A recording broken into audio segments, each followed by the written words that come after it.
Hey, Dad.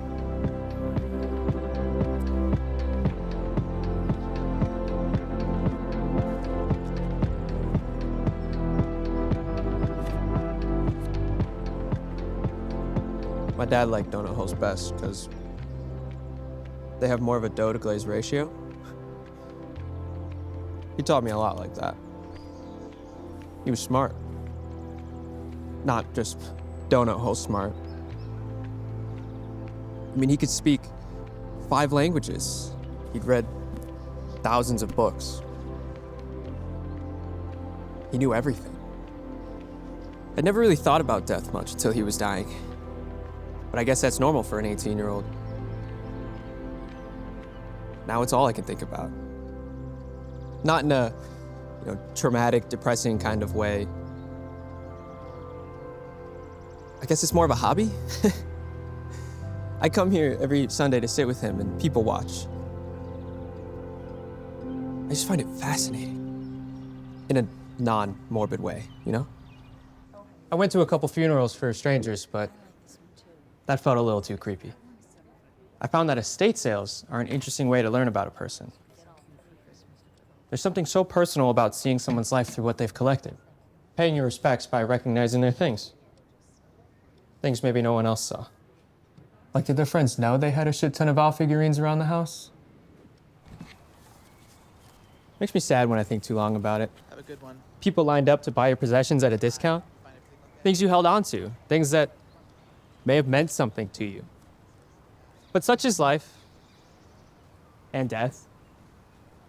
The world moves on without you.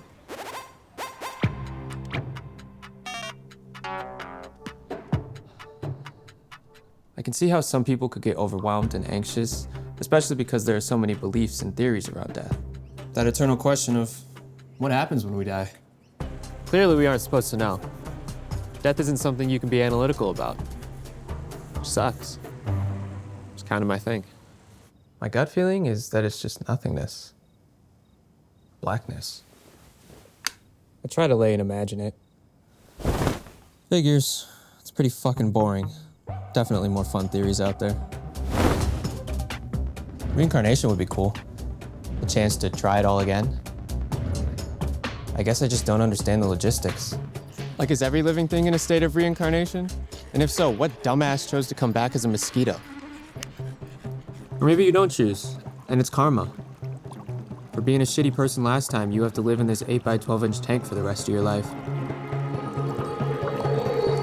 Or what if you come back as one of those death toads, only to be captured so that a person can have a near-death hallucinogenic trip? They take the DMT from the toad, which is essentially poison. And then it triggers your brain into thinking that you're dying. It's supposed to be really grounding. One with the earth and all that shit. It's on my bucket list. Speaking of, the idea of burial seems so old-fashioned. Talk about being one with the earth. So, you're just down here forever? Although, now you can be buried with seeds and a tree grows from your casket.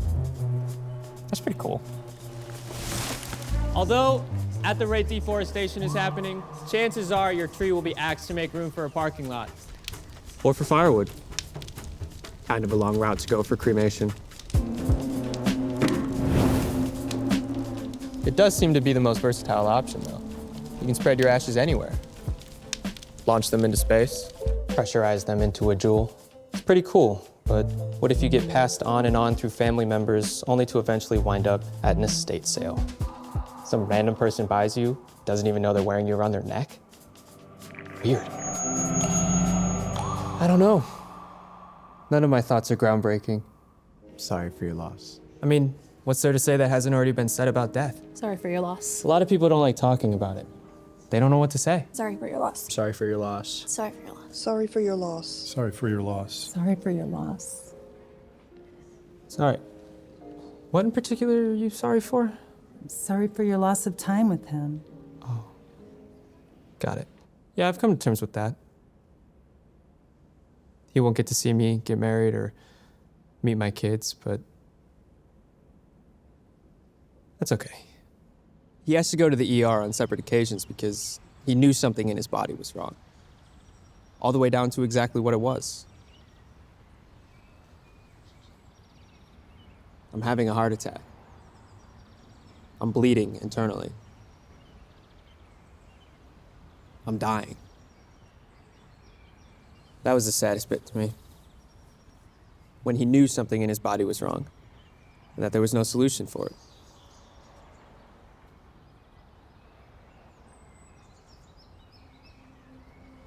Sorry for your loss.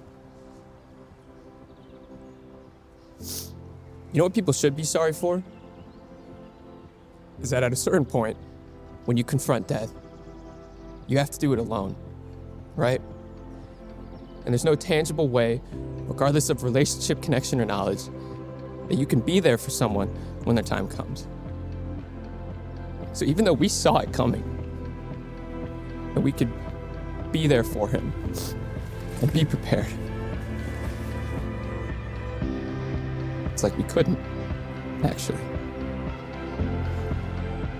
You're surrounded by loved ones, but completely alone. Somewhere we won't be able to comprehend until we're there too someday.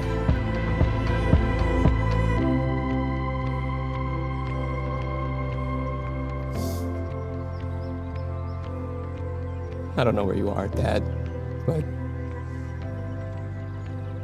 Miss Nikita.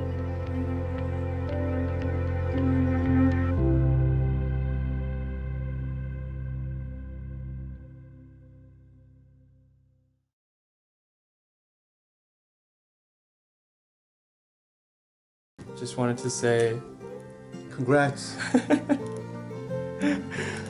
anything else? Nope, that's it. Good job.